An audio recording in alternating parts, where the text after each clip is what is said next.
Good morning. Welcome to Kings Mountain National Military Park. My name is Ranger Leah, and I'm an interpretive ranger here at Kings Mountain. It's my job to try to connect you to the interesting and amazing stories here at the park.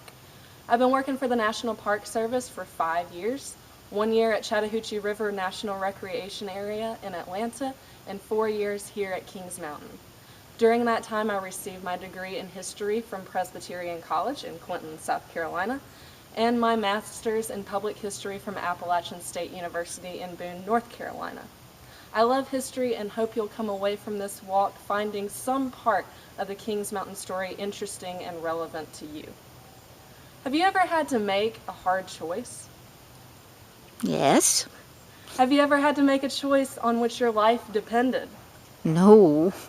I know sometimes, or at least here in the Carolinas, it seems like choosing between rooting for Clemson and South Carolina during football season or Duke and North Carolina during basketball season can seem like a matter of life and death.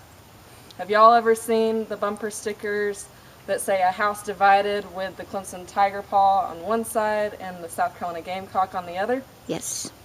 Well, the Americans here at Kings Mountain had a difficult choice to make.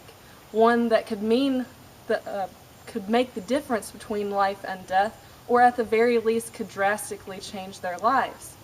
They had to choose between loyalty to the king, and what do we call those Americans? Loyalist? Or fighting for American independence, and what do we call those people?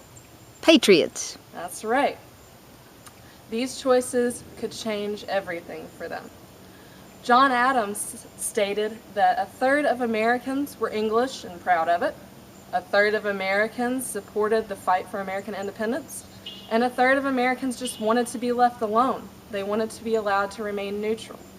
But by the summer of 1780 in South Carolina, it was very difficult to remain neutral.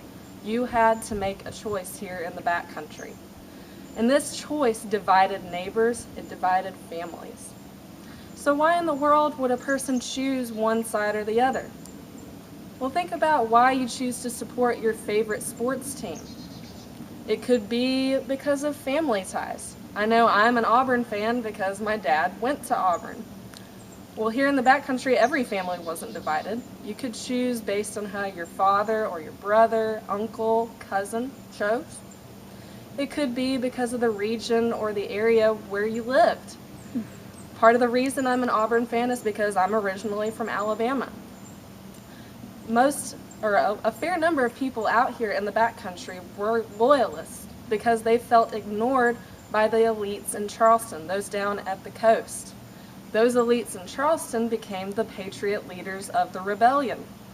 There were more Patriots as you moved towards the coast. It could be because your favorite players on a certain team. I've always been a San Francisco 49ers fan because Jerry Rice. Some of the men here at Kings Mountain chose the way that they did because of the way their community leaders leaned. There was a man named Thomas Fletchall who lived in between the Saluda and Broad Rivers who chose loyalty, so that region became a Loyalist stronghold. It could come down to something as petty as a grudge or a family feud. I don't like the Florida Gators to this day because their former coach Steve Spurrier used to run up the score against Auburn. Well, some men out here had already formed grudges, and so if their mortal enemy chose one side, they might choose the other. There were different choices made, there were different identities formed, but both sides would have to reap the consequences. For this walk today, I want to divide you into Patriots and Loyalists.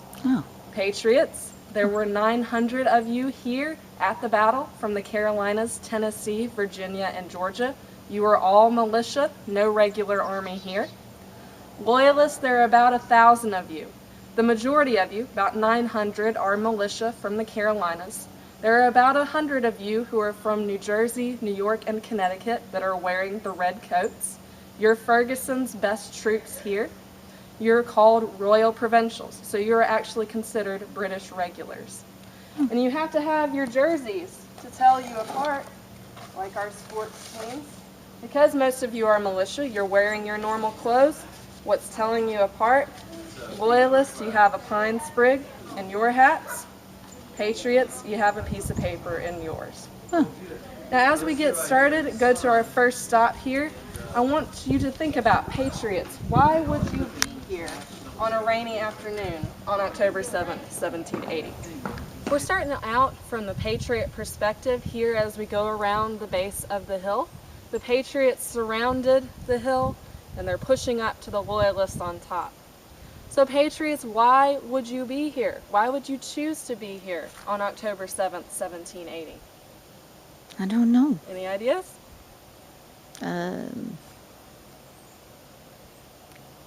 Somebody called you out? Well, most of you would be here because of what the British and the Loyalists have been doing out here throughout the spring and summer of 1780 and into the fall. The British pushed into South Carolina. They took Charleston in May of 1780 as part of their Southern campaign. They believe that there are a lot of Loyalists out here in the backcountry, that if they came out here, the Loyalists would join them in putting down the rebellion. So they take Charleston. It's the worst loss of the entire war for you, Patriots. Ooh. Those of you who are militia, which are you guys, you are paroled, which means that if you sign a piece of paper that says you will not fight the British anymore in this war, the British will let you go home. The vast majority of you take that deal. I would say 95% of you take that deal. You go home. The British start pushing into South Carolina. But they make some mistakes that make you very angry. There is a man, a British lieutenant colonel, named Banastre Tarleton. How many of you have heard of him before? Yes. He's in our movie, he's in the museum. He is sent out after some American troops who had come to help Charleston. They're Virginians under Colonel Abraham Buford. Tarleton catches up to these troops at a place called the Waxhaws. It's about an hour and a half east of here. There's a very quick battle. It's 10 to 15 minutes long. The Americans start trying to surrender. They're holding white handkerchiefs, waving them. They're saying, "Give me quarter," which means allow me to surrender. Banastre Tarleton's men, their cavalry, they cut these men down with their sabers. They do not pay attention to their surrender. There are over 100 men killed, and there are some so badly wounded they can't be moved from the battlefield. This becomes known as the Waxhaws Massacre. This is just a few days after the fall of Charleston in May. British mistake number 2. Another thing that angers you. The British general in North America, Sir Henry Clinton, says that those of you that have been paroled have to take an oath of loyalty to the British Crown. You have to serve in the Loyalist militia. This is in June. Now you guys feel betrayed because you have agreed not to fight. You have given your word and you are people of your word. So you start seeing these pockets of Patriot resistance out here in the backcountry. And Patrick Ferguson, the Loyalist commander here, really puts the icing on the cake. He threatens a group of Patriots that we know as the Over-Mountain Men. These are settlers who had gone west of the Appalachian Mountains. They want a chance to own their own land. They want to be free of government interference.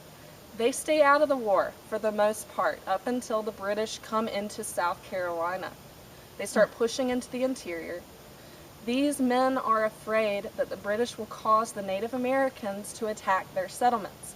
They've done it before. So they start coming over the mountains. They're helping out you Patriots in the Carolinas against the British. Ferguson's troops are some of those attacked by the Over-Mountain Men. So Ferguson issues a threat. He says that if the Over-Mountain Men don't stop helping the Patriots, he's going to come over the mountains, hang their leaders, and lay waste to their country with fire and sword. How would you feel? I'd be mad. So these men come after him, and they're joined by local Patriots along the way as they complete their 300-mile march in 2 weeks to here at Kings Mountain. Some of the troops, the locals, were here on this part of the hill. These guys were from Gastonia and Lincolnton. That's just about 20, 30 miles from here, so they're locals. They're known as the South Fork Boys, led by Major William Chronicle. Chronicle had just given the order to face the hill when he's struck and killed by a Loyalist musket volley. 13 out of the 20 South Fork boys are killed or wounded. So Ooh. they pay the price, the ultimate price, for the choice that they've made to come out here. The impact of the choices that they make is heard many years after the battle.